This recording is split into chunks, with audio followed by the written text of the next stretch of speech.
just realized that the Lord gave me this business as a ministry.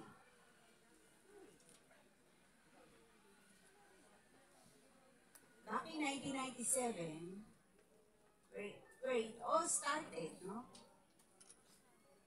Sabi ko, Lord, bigyan mo naman ako ng business. Pero ayoko yung nagluluto ako. Diba? Kasi, masarap magluto yung mga nagturo sa akin magluto. Napagod. No? And then, faithfully, the Lord answered my prayer. So actually, today marks the 25th year of Glice printing. Marks the 25th year. Alam nga ni Glay, siya yung may-ari ng Glice. Totoo naman siya naman talaga. No?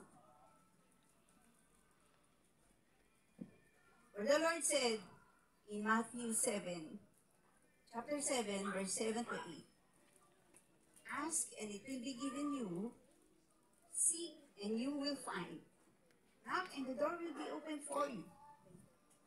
For everyone who asks, receives. He who seeks, finds.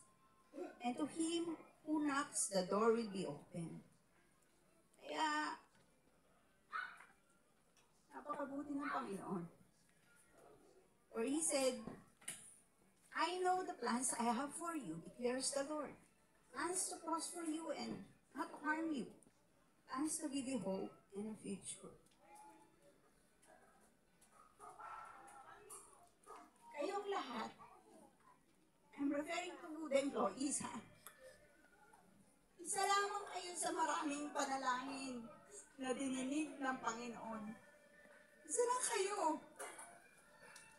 Millions of my prayers, isa kayo sa pinakamabuting ibinigay niya sa akin.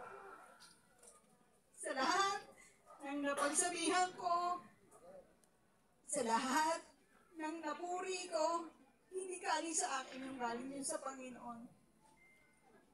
For the Lord said, you are blessed with these employees. Ang dami ko nang naging empleyado. Bakit kayo nandito? Kasi kayo yung kasagutan sa panalangin ko.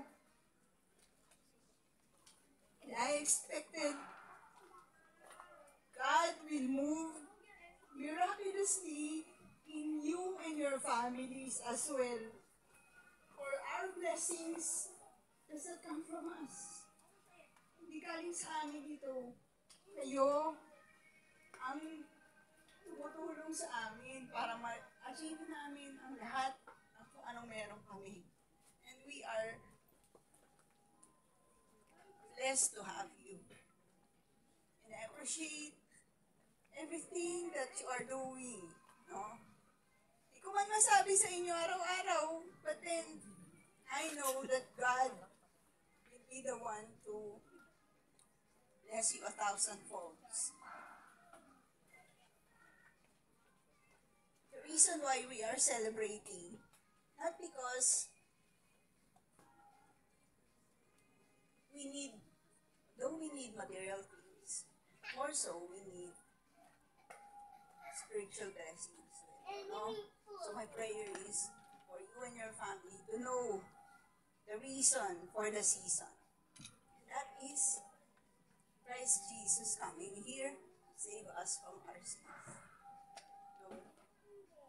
No greater blessing than Jesus Christ coming here to redeem us.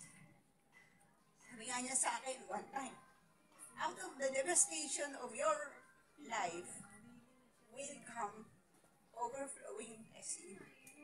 And in every situation, I find that there is blessing. No? So, hindi natin makita araw-araw, andyan lang yan.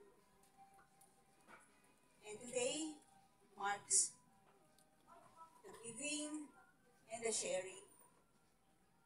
Happy Christmas Day and advance Happy New Year to everyone, no? And to my family and our guests, we welcome you in this place.